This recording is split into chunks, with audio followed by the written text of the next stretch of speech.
Welcome to our webinar on demystifying employee ownership trusts. I am Megan Gordon. I am a business engagement and partnerships manager with Project Equity. I've been here for 2.5 years, and I tend to be the kind of first line of questions, or the first line of the tip of the spear in terms of people who when people have questions about employee ownership, they generally talk to me and my team first. So I'm going to have our panelists introduce themselves. I'll talk a little bit about Project Equity, and then we're going to dive right in. So David, would you like to please introduce yourself? Sure. Hi, everybody. So my name's David Gray. I've had a chance to be working on employee ownership trust for several years now. I am the director of our client services team here at Project Equity, and as many of you likely know, Project Equity, we specialize in employee ownership. And yeah, it's a pleasure to kind of share some of our kind of in the trenches experiences, stories, insights, and wisdoms with you all. Thanks, David. And Courtney? Hi, everyone. It's really nice to see all of these faces in one place of you, and are excited to see the people that we maybe haven't met yet. I'm a senior client services manager at Project Equity. I've been involved in building our employee ownership trust practice for the last several years, as it has been kind of rising in interest and popularity. So it's been really exciting to see the growth of the field, and I'm excited to speak with you all about it today. David can possibly share more about, our work as we get into our, questions and what we're going to share with you all today. But I've been, a part of our projects for the last several years, supporting clients as they go on this journey, and have written several articles with the National Center for Employee Ownership, and kind of participated in the founding of the Purpose Trust Ownership Network as well, which is a separate kind of organization that builds the purpose trust field more broadly. So excited to talk about Project Equity and employee ownership trusts and get into the meat of our topics today. Yeah, and Megan, before you jump in, let me just kind of set the context for you all. Courtney and I have been working together for almost 6 years now. So we kind of have had a great chance to work together. And so we'll probably both be kind of jumping in, chiming in, giving kind of our own perspectives on things. And Courtney, I'm glad you kind of mentioned Perpetual Purpose Trust Network, the Purpose Trust Ownership Network that we've kind of helped establish, and moving that thing forward as well. But Megan, let me hand it back to you. Awesome. Thank you, David. Thank you both for that context. Really excited to get into the conversation. Before we do, I think a lot of folks on this call may already know who we are at Project Equity, but Project Equity is a national leader in the movement to harness the power of employee ownership, to provide business owners with an accessible succession plan, to preserve legacy businesses, strengthen local economies, and increase wealth among workers. So writ large, that's our mission. That's what we're coming from and what we're here to do. If you have more questions about what we do, feel free, again, ask questions or reach out to us. So as I mentioned in my introduction, I do sit on the business engagement team. And what that means is a lot of my day is spent in conversation with business owners, and with business owners who are wrapping their heads around what's my next step.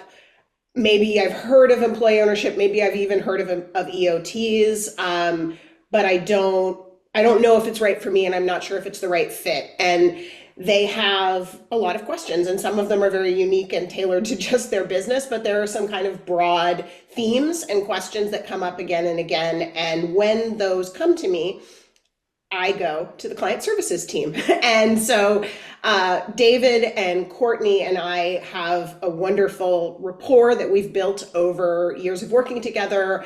And we thought this was kind of a nice opportunity to give you guys a little bit of a peek behind the curtain, so to speak, of what kind of conversations do we have and what kind of questions are coming up, and how can we frame those questions up for you guys and kind of answer them on a broad stage. All right, so starting out, what is an employee ownership trust? What is a perpetual purpose trust? And how do those two relate to successfully creating an employee ownership trust? So historically, there's been kind of two primary models of employee ownership in the United States. Worker-owned cooperatives, which Project Equity was really kind of launched around, and then employee stock ownership plans, or ESOPs. And EOTs are kind of a colloquial term for a third really viable option for employee ownership that has emerged more recently on the landscape of employee ownership in the US. So what they really are, at least in our work, are trusts that use a perpetual purpose trust model. So that's another acronym, PPT. And it's an irrevocable trust that is established to uphold a particular purpose. So that's why they're called purpose trusts. There's a purpose that is actually defined in a legal document. And typically it's to benefit, a wider set of purposes rather than a specific individual. So there's not a specific person that this purpose identifies. But when it identifies employees, then we think about it as an employee ownership trust. So there's a wide variety of purposes that a business could have, might be environmental in focus, might be sustainability, in their operations, might be community focused. There's a lot of different things that different businesses might choose to focus on from an impact perspective. But when that legal document explicitly articulates that employees and employee benefit, more specifically, is the purpose of that business's existence and why the trust has been created, we consider it to be an employee ownership trust. So that I always like to talk about when we get into discussions about EOTs is that unlike a worker-owned cooperative or an ESOP, there is not direct share ownership on the part of the employees. And I think that's an important distinction that everybody understands, because some people don't like that. And some people really are compelled by the direct share ownership. In the employee ownership trust model, it's the trust that owns the business or a portion of the business on behalf of the employees. And so that's a pretty clear distinction. And David will talk more, I think, a little later about, how we as Project Equity have gotten comfortable with that and why we consider it employee ownership, despite there not being that, direct ownership piece. But that's something that's good to keep in mind. I think the other piece of this is that perpetuity. So these are perpetual purpose trusts. They are meant to exist on an ongoing basis. Different states have different, laws and frameworks put in place here. So it's still a bit of a patchwork. But the idea is that the company, via this trust, can preserve its mission, its purpose, and any other values that it wants to codify over the long term. So the idea is that the company, it's going to be a little more difficult to resell that down the road. And that's really not the intention in most cases. And then the other thing about this is they're just highly flexible models compared to both the cooperative and the ESOP. So they generally are going to have less overhead and administrative costs than something like an ESOP. And there's going to be a bit more flexibility in the design of governance, profit sharing, and those different kind of key employee ownership elements when you're comparing to looking at the employee-owned cooperative model. So we'll get more into, what the design really looks like, but these are really emergent structures in the United States. They're fairly new. I would say, I think 2014 is when they really came on the scene, but only in the last few years have they really kind of risen in popularity.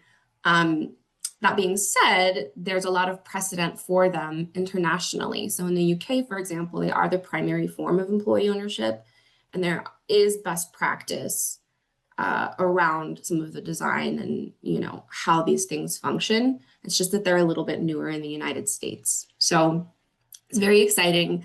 I think the official number is about 60, or it was about 60. I think now that number is probably closer to 80 companies that have chosen this path in the United States, and that's growing all the time.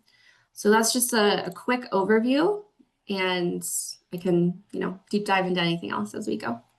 Yeah, Courtney, I love how you explain that. And part of my experience has been when I talk with owners about what an employee ownership trust is, sometimes I find that I need to kind of clarify it a little bit with an image. And so one of the images I've used is I sometimes talk about, and I don't know if any of you had the same experience that I did when I was in elementary school, but in elementary school, we would sometimes vote for like a class monitor, or there was some different kind of role that various students could play. And it seemed to me, and maybe I'm kind of showing my age here, it seemed to me one of the standard approaches was our teacher would have a shoebox, and she would have a shoebox, cut a little slit in the top of it, and then we would vote by putting our votes in that shoebox. And I find that a helpful kind of image to think about what Courtney, you've just so eloquently explained in terms of what an employee ownership trust is.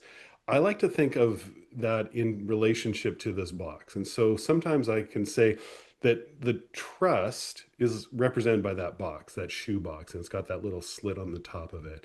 And so, what we do when we're creating an employee ownership trust is we create that trust, that box, and then we transfer ownership, partially or fully, to that trust, that box. And we put the stocks, as it were, almost into that box. And then the box, the trust owns percentage of the company. Ideally, where we're aiming is a really broad-based employee ownership. So usually at least 30% is owned by the trust. Our goal is really kind of broad-based and moving this to scale. And so, ideally it'd be 100% owned by the trust. But the problem is that box, the trust, is not able to express its desires. It's not able to say what it wants done with the business. Where I'm like a stockholder of businesses right now, every once in a while I get a chance to vote on board of directors. I get to have a say with my ownership. The previous owner of the business, as they held all the stock or a portion of the stock, they were able to exercise their ownership by saying things and determining where things would go. But that trust, the box as it were, is not able to do that. And so one of the things that we do, as Courtney said, is we work on creating documents, legal documents that specify what the desire of the trust is. So what is the desire that the trust has? And then that's its purpose. And in that list of its purpose, some of the things are that it will go on forever. It's perpetual. Another could be that it continues to function in some of the values that the business has held. So we've got some businesses that have really been focused on organic foods, and so they might put that in the trust as a goal for long term. But the other thing is that who does the trust benefit? Who does the business, what's the purpose of the business as it moves forward? And so one of those is to benefit the employees. And that's really where we see employee ownership sit in an employee ownership trust, where it's benefiting the employees. So there's that document right next to that shoebox. And then the final thing is we want it to go on forever. And so I sometimes talk about like wrapping the box in a chain to basically say the box is not going to sell its stock of the business to another company or merge. Now, there are some nuances, and Courtney, we can kind of maybe get into some of the potential nuances there. But ideally, here we're talking that purpose is locked long term. The trust there is that agreement that specifies how the ownership is going to function, what the purpose is. And then we've got that final thing where we've got that purpose lock. And so, Megan, I have found that this is a useful metaphor to help explain to folks what this looks like in the real world, because we're not used to the idea of ownership being held by something that's not a person, right? That there's not that person. And so one of the things in an employee ownership trust is we have governance systems in place to help ensure that the purpose is being met. That's awesome. David, I love the box metaphor. I haven't quite gotten myself to the point where I'm able to use it, but I'll get there. But I think it's a great way of visualizing it. And it really helped me also understand the trust better when you explained it that way. So hopefully that was helpful for our attendees too. So, and I just want to mention, folks, I see those wonderful questions coming in. We'll do them at the end. Keep them coming. Um, let's talk a little bit about what ownership means in an employee-owned business. David, how do you kind of approach that question? Yeah, that's the right question. And I think as you heard, as I was just trying to describe that ownership piece, I'm already wrestling with kind of what does ownership really kind of mean? And Courtney, you alluded to this even earlier. There is a lot of conversation within the field. Is a employee ownership trust real ownership? And I think really where we're coming as a organization established in the principles of broad-based employee ownership, we think about ownership all the time. And we're really kind of form agnostic. Like if the ESOP is the right form, that's great. If a worker co-op is the right form, wonderful. If an employee ownership trust is the right form, outstanding. Like we don't care what form. And I think each form has like unique situations that they thrive best in, right? But all of them have to wrestle with this question is what is ownership? And so where we have kind of come internally in our own thinking is focusing on these three key things. That ownership implies influence, responsibility, and benefit. And I like to think, I've got a son just turned 17. He's been saving for a couple of years to buy a car. I think he's still a long ways off from buying a car. But when he buys a car, he's going to own that thing. He's going to own the car and he will be able to exercise his ownership in these ways. So he will be able to influence, right? So the influence will be like, does he want to put a lot of money into a paint job? Does he want to take it to the car wash every Friday afternoon? Does he want to park it in the street or does he want to park it in, a garage? That's not going to happen, but let's just assume, right? So we can start to understand this idea of influence. Ownership allows for influence. The second dynamic around ownership is responsibility. So if he has this car and he's driving down the street and he crashes into a city bus, he's going to have to take the responsibility, the risk, the ownership of paying to fix the car. It might mean that he loses his license, right? All these other dynamics. The third dynamic of ownership is benefit, like that he gets the benefit of being able to not have to go on public transit and drive to school, or he gets the benefit of being able to go where it's hard to go on public transit, right? These types of things. And so I've been talking about what ownership means because I think that's a really helpful framing for us to think about how does ownership function in employee-owned trust. But here you can see how we're talking about ownership. And so when we're thinking about an employee-owned trust, how do the employees kind of function in that ownership space? And so we see that influence, we can structure influence to show up in voting. And so the employee base can vote for who would be on the trust stewardship committee. They can maybe vote for a panel of potential folks to be on the board of directors in terms of the governance. They can have a voice in specific types of decisions. And they can also possibly sit in those governance seats in the various parts of, and we'll get into the nuances of how you structure employee ownership trust. So that's how we see influence showing up.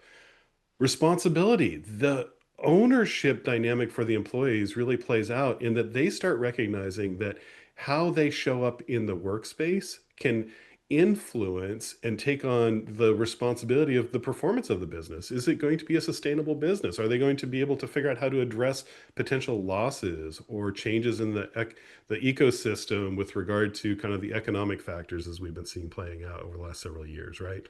And then there's the benefit dynamic. Are the employees benefiting, right? And one of the things that Courtney, you alluded to earlier, and I love your perspective on this, is kind of you've seen it play out. But one of the things that really is attractive to me about employee ownership trust is that all the employees benefit, right? And so, like with a worker co-op, you have to go through membership. You might have to go through a criteria that you've been there for 6 months or a year or so.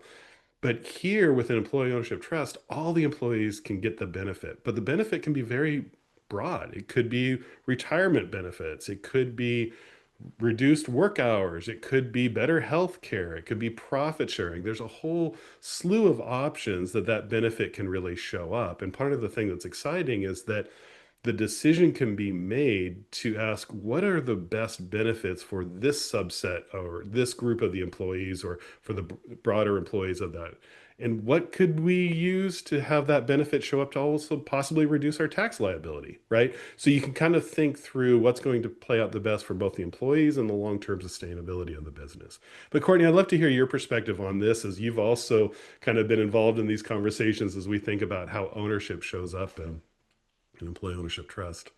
No, I think that was great. Okay, great, cool. Yeah, this is just to harken back to what I was saying earlier. This is kind of how we have gotten around this idea of indirect ownership. And when these three elements are in place, we view this as meaningful employee ownership to employees. Yeah.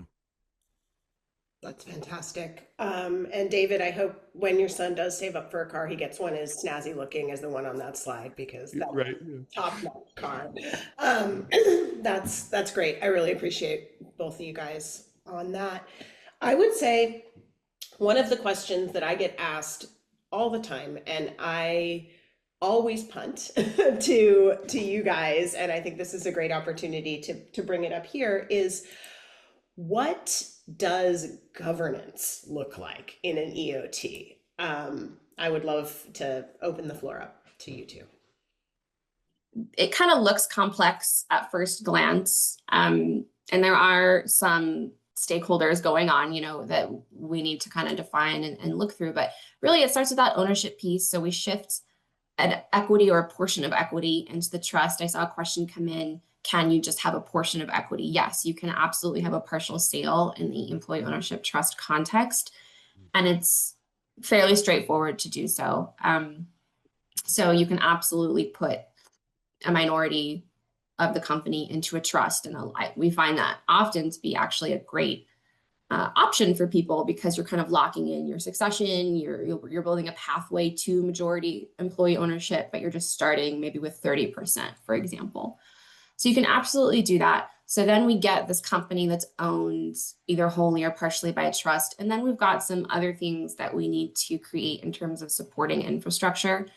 The first place I like to start, because it's more familiar to people, is a corporate board. So one thing for people to be aware of is that typically, not in every case, but typically companies that choose this path are going to convert to a C Corp. Again, it's not always required, but I would expect that to be a very likely scenario if you're looking at this option. And as a result, we build a corporate board, and that corporate board is sort of tasked with the traditional board duties that we think of. So they're at the governance level. They're not in necessarily day-to-day operational decisions, or they shouldn't be if you have an appropriate split of governance and management at the company. But they're doing things like strategy, budget approval and development, hiring, firing, supporting the senior level CEO or president. Additionally to that group, we have what's called a trust stewardship committee that's created. And this looks different from company to company, but really it's meant to be kind of the safeguard of the trust. It's the group of people that is making sure that the purpose that the trust has defined via a trust agreement is being followed. And so it kind of reviews what the board is doing. It works with the board. Sometimes it works on specific initiatives that are more impact or employee related at the company, just to ensure that that purpose is being carried out appropriately. And ideally, these two groups are really working synergistically rather than oppositionally. So although there are two, we see usually there's a liaison between the two, or there's some overlap, or when they are distinct, we see that it's really important to foster a positive kind of communication and working relationship so that everybody's working toward the same goal, which is company health and the manifestation of the purpose. In addition to that, we have kind of a perfunctory role by virtue of having a trust in place, which is a trustee. This is a directed trustee, so it's an administrative function, and it's the Trust Stewardship Committee that is really working with this person or firm to do whatever administrative duties needs to happen in regards to the trust. But there's no decision-making authority there. And then lastly, we have a trust enforcer that gets put into this ecosystem. Oftentimes we see this person becoming, or this person who's seated into this role as the selling owner. Not always, there are exceptions to that, but often I see that occurring. But the idea is that this is a neutral third party. They're able to come in the case of any issues to establish a grievance process that is followed for this future employee-owned company, so that they can have an appropriate party to respond to anything that comes up that the board and the trust stewardship committee is not able with management to resolve.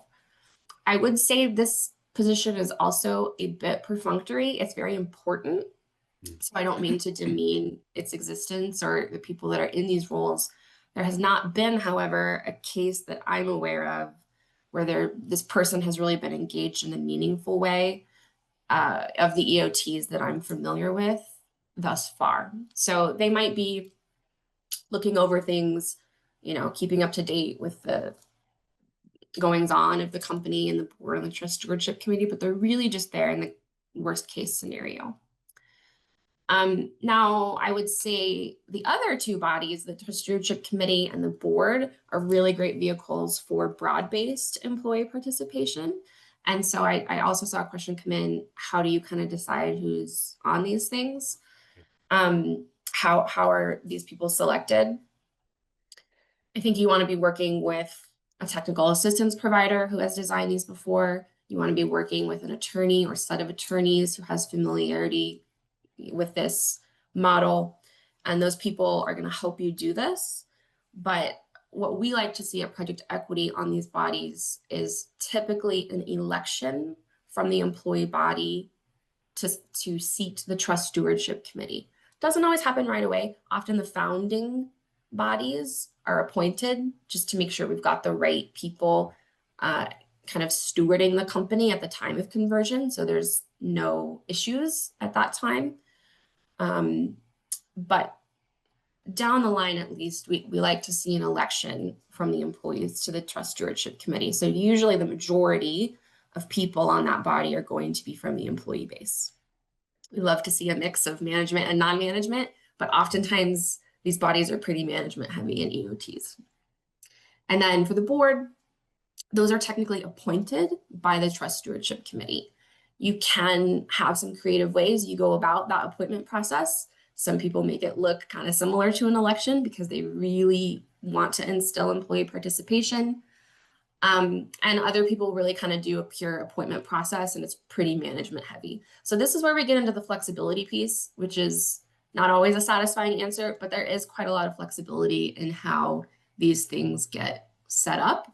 You do have to have these things defined, though. And this is what's placed in your trust agreement, the decisions about how all of this is going to function.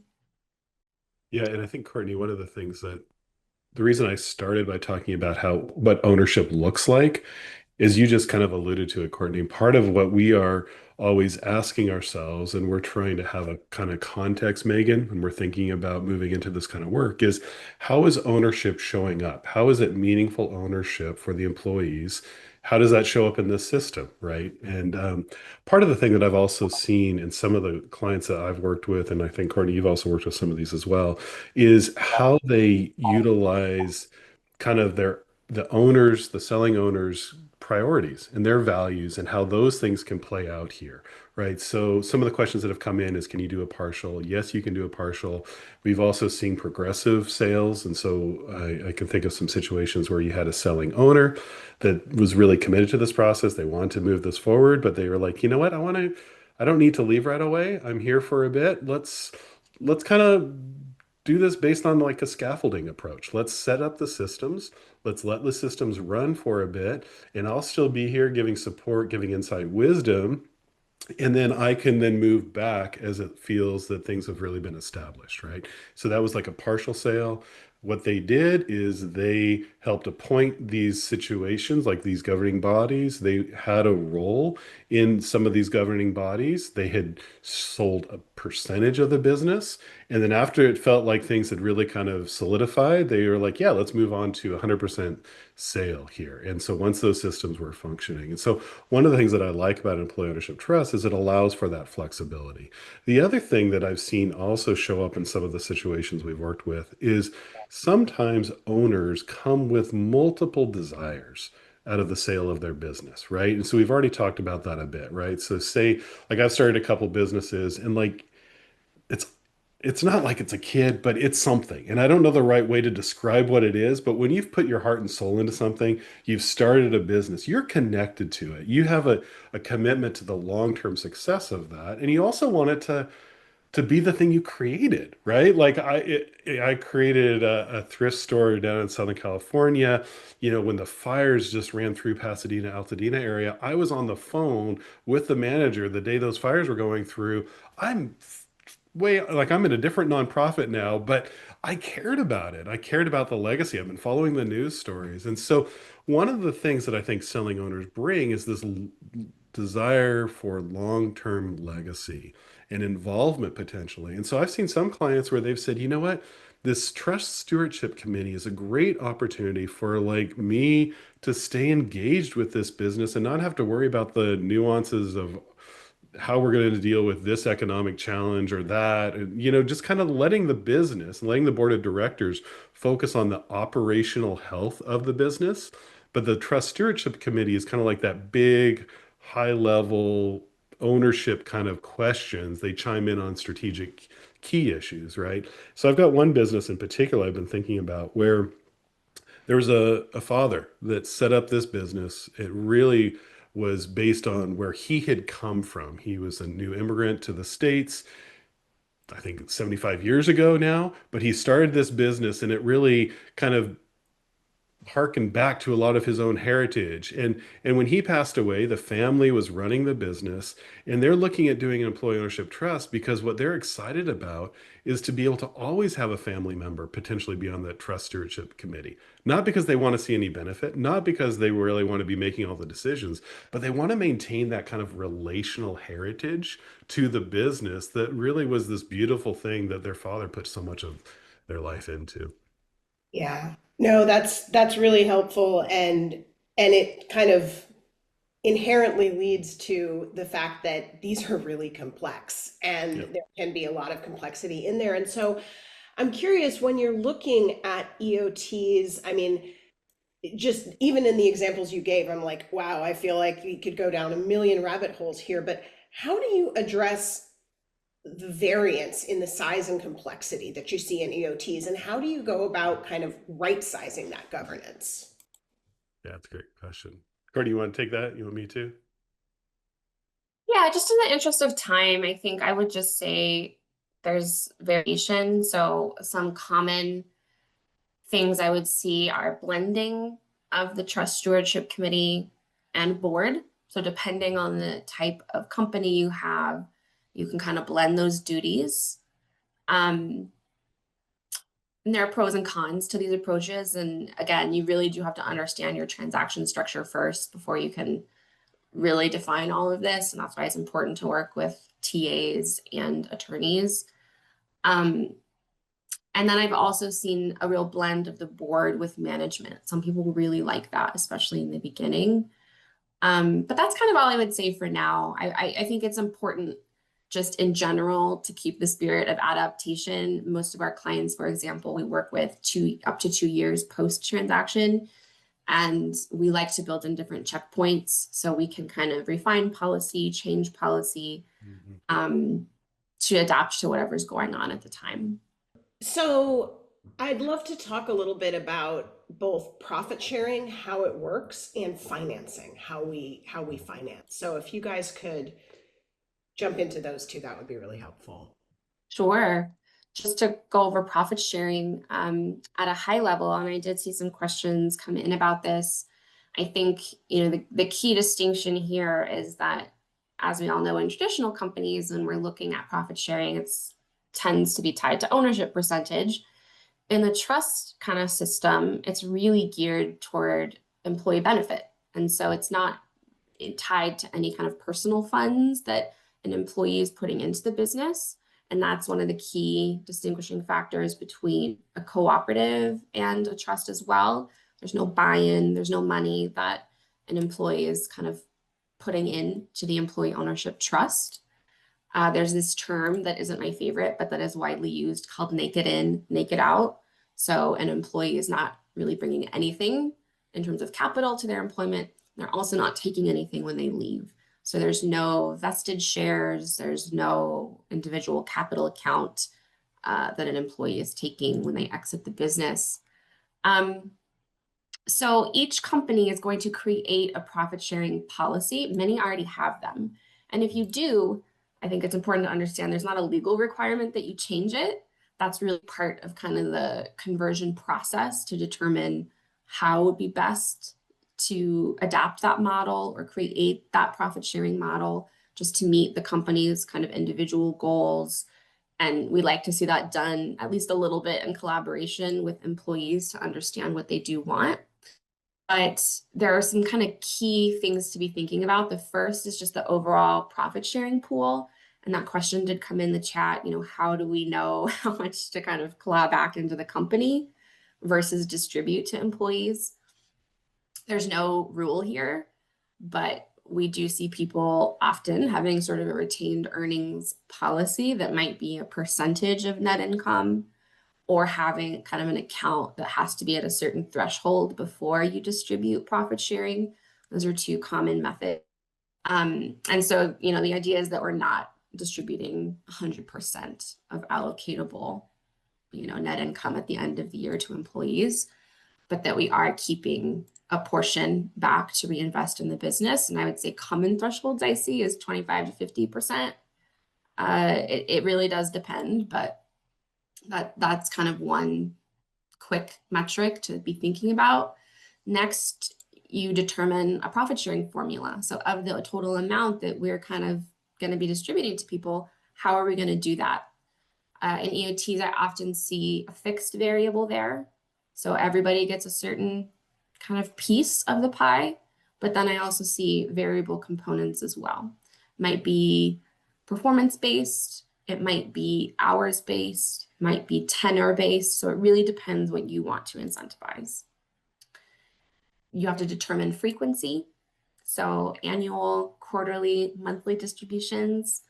Again, I think that's very workforce dependent. We most often see annual, maybe with some quarterly thrown in. And then eligibility is a big piece too. So you want to determine who's eligible for profit sharing. We often see a waiting period of maybe 6 to 12 months of employment before profit sharing kicks in. And then authority, who's really looking at this year over year when we're looking at that governance ecosystem. Typically, I would see this sitting at the board level because it's budgetary and it has to do with protecting the company's, cash on hand over time. And then this is an area where the Trust Stewardship Committee, since it does relate to employee benefit, would probably have heavy input and at least be reviewing the choices of the board and offering their consultation about that. But any other profit sharing questions that have come in? Well, Courtney, let me just chime in too on that because I think it illustrates kind of the dynamics between how this Trust Stewardship Committee relates to the board of directors and the board of directors to the company. So if, let's say, there's a situation where the board of directors wanted to do a really robust profit sharing approach, but they weren't putting adequate funds in reserved, retained earnings, and it looks like they were potentially jeopardizing the long-term sustainability of the business, that's where the Trust Stewardship Committee might come in and say, wait, the purpose states, the trust ownership here, the purpose is that this business stays on and is sustainable. And we are concerned that this decision around profitability or profit sharing is going to address the long-term sustainability. So we would maybe exercise ownership and say, no, that is too high of a profit sharing right now based on what's coming in the future, right? And so that's kind of where we see the interplay. And you see that the board of directors is focused on operational, making those key decisions. But some of those things that might jeopardize the purpose of the trust really sit with that authority of the Trust Stewardship Committee. I'd love to have a moment where we could talk just a little bit about how are these things funded? Because that's a common question. People come to me, my employees can't buy this. How do I get that funded? So if you guys could take a Yeah, few minutes let me on. jump in first and give you kind of, so when we at Project Equity work with the business, we start off with a feasibility. So Megan, the owner talks to you, a TA brings a client to you. We do a feasibility where we are diving into the performance of the business, what approach of employee ownership is the right fit, what the likely sale price could look like, and how we could structure things. Then we would move into transition. The transition, really, we are designing the purpose, we're designing how the bylaws or operating agreement is going to function, we're creating the governance, we're right sizing everything. And then we move into the deal, right? And the financing of that. And I want Courtney to speak to that. But then what we also do is after that happens, we do this Thrive program where it's a year or 2 years or even up to 3 years where we support that business to live into employee ownership. But I think you're asking the right question in terms of how does financing come into this? Is it all carried by the selling owner? Is there outside lending that comes in? So Courtney, let me let you speak to that. Sure. So I saw the question, is it more common for sellers to finance, or do they manage to raise external financing from outsiders? Currently, it is more common for sellers to finance EOTs. That doesn't mean that they have to do that. I think part of that is a lack of awareness about the various financing opportunities that exist. There are not too many, to be completely upfront with people. This is a newer area, but there are some really established employee ownership funds that do finance these transactions. Project Equity has the Employee Ownership Catalyst Fund, for example, that is set up for that explicit purpose. So when company shares are transferred into the trust, then we have typically a redemption process where the seller is getting kind of paid back for the shares that they put in the trust. With that comes a sale price. And so there's a lot of analysis done and often an external valuation as well, where we're establishing a sale price and that is paid back to the seller over time. And usually that's for a period of 5 to 10 years out of the future operating profits of the company itself. So it's the company that would be taking on this debt, whether it was from the seller or a bank or a community development financial institution. We see a blend if we're using our fund. We see the seller carrying a portion of the sale price, and then, for example, the Employee Ownership Catalyst Fund carrying a portion of the sale price. That is because there's no personal guarantees for these employee ownership funds. So even though the company is carrying the debt, there's not an individual person who is signing, for a personal guarantee, which is very different compared to traditional financing, as we all know. So what that allows, though, the seller to do is have some upfront cash at the time of sale. And our fund also, in addition to this conversion work, where we're financing the conversion itself, offers kind of working capital notes for any trust company that needs a new piece of equipment or something else to reinvest and improve their company. So I'm happy to go into any more detail about, how that's done if people have more questions about it, but there are external financing sources available, and Project Equity has a fund to help make that happen for sellers that have kind of liquidity needs at the time of sale and aren't comfortable just saying, sure, I'll get a certain amount over X amount of years, but really want something at the time of sale. That's great. Yeah, thank you. Obviously, there's so much we could go into here, and I think this is a good time maybe to pivot and take a look at some of the questions that have come in. We've had a lot of great questions coming in the chat. I know you guys have answered a couple extemporaneously, which I so appreciate. But I wonder, one that I saw was, what might the owner's role be once the transition's completed? What does that look like? Yeah, there's a lot of flexibility there, and it really is based on what the needs and desires are for that owner. I would say it's really based on what the owner wants, right? We've got some situations where the owner was like, I am just done. They're a great business, they're functioning, I'm ready to retire, I don't want to really be involved much. And then they're just able to kind of walk away. There's others that have said, I'd say that's not the norm. We usually see the owner involved in one way or the other in the governance. It could be on the trust stewardship committee. Maybe they meet quarterly, maybe they meet twice a year. So they're showing up for a meeting or that. I've also seen some owners that sit on the board of directors and they're like, I want to be a little bit more in the weeds. I want to be able to kind of share my wisdom and be able to kind of help the operational long-term strategic thinking there. So there's variety, right? And as I already alluded to earlier, some owners want to continue to have some relationship ongoing. But we've seen owners that have stayed on as the CEO for a bit and then rolled out of that. We've seen some that have kind of sat on boards or trust stewardship committees, and then others that have just really kind of stepped back. Great. That's really helpful. Um, in your guys' experience, what are some examples of things that have worked really well? Mhm. Um, and when you're when you're creating an EOT, some best practices or processes.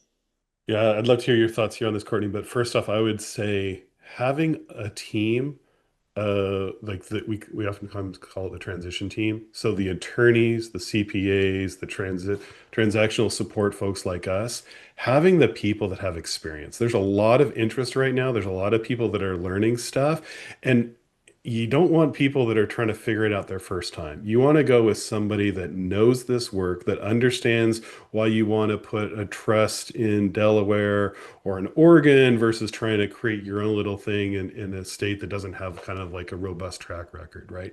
So I think having the right team in place is key. Giving yourself the commitment that it's going to take some time and recognizing that having folks like us be able to ask the owner, what are your goals here? And how do we ensure that we structure something or even to be able to bring in lending, that doesn't require a personal guarantee or things like that. But Courtney, are there any other things you've seen? Well, in terms of it being a good fit, I think that's the Mm, first thing. I that's a think you good should question. assess first if this model is right for you. There are other types, and other obviously succession options that maybe this isn't the best one. I think it should be considered alongside other options that you may have. And Mhm. um, when you're doing that, yes, I think that's absolutely correct. You should be doing that with a team that has done them before. But times that I've seen them work really well is when there's a legacy component that is just so strong. There's a Mm, family or some dynamic regarding legacy where they do not want the business sold. They really want things to be locked in to disincentivize a future sale. And they really derive most of their satisfaction from that piece. Partial sales, these accommodate really well. And so if you're looking at a progressive or a partial, this is a very great way to go typically. Um, I think if you have a workforce that's younger or less interested in sort of the retirement plan incentivization structure of the ESOP, or a more seasonal workforce where they're coming in and out, mhm. EOTs can be a great option. So I've seen that come into play. Um, I'm sort of answering a bunch of different questions at once Yeah, because I've seen them pop in, yeah. but just going through various factors that, really make the EOT a successful model. I do think you need managers that are bought in. If your key managers are not really interested, it's hard to do this because there is some structure going on. You do have a board, you do have a trust stewardship committee. Even if there's overlap, you want some level of participation to really get the success and the positive impact of employee ownership at your company. Because if you're not getting that positive impact, whether that's a financial impact or otherwise, there might be a better option for you. So those are the things that kind of immediately come to mind. Just in the last kind of second here, I'll throw out because I've seen some tax questions. Yeah. There's not an immediate benefit to sellers to selecting this path. So if utilizing some of the tax breaks that you would get from something like a cooperative is really important to you or make or break for you and your personal financial situation, then this may not be the right fit because unfortunately, from a policy perspective, because they're so new, there's not a lot of policy infrastructure that's helping move this movement along at the moment. And that's another key difference when you're kind of assessing this model compared to others. And some of that detail is in some of the follow-up documents that we would Yeah, and send. oh, sorry, Courtney. I'm noticing, I think we've had close to 40 questions. And so it's been hard for us to kind of speak to them all. But one of the things I do want to flag is part of our role at Project Equity is to bring employee ownership to scale. And we have found that we can't be the ones that answer everybody's questions all the time one-on-one. And so we've created some really exciting learning products that I kind of wanted to share with you all. And so right now, let me just put this link in here, and you guys can all grab a screenshot of this and then follow up later. But we've got these exciting learning products that really go into these things that we've been talking about, right? There's specific sessions specifically on employee ownership governance or the financing of deals or things like that, and that you can kind of get deeper into the weeds. You can also, if you've got a CPA and you're a business owner and you're like, I'm interested in this, but I want my kind of trusted advisors to understand it, this might be the right place for them to go to be able to do a session, be able to even get some continuing ed credit for it.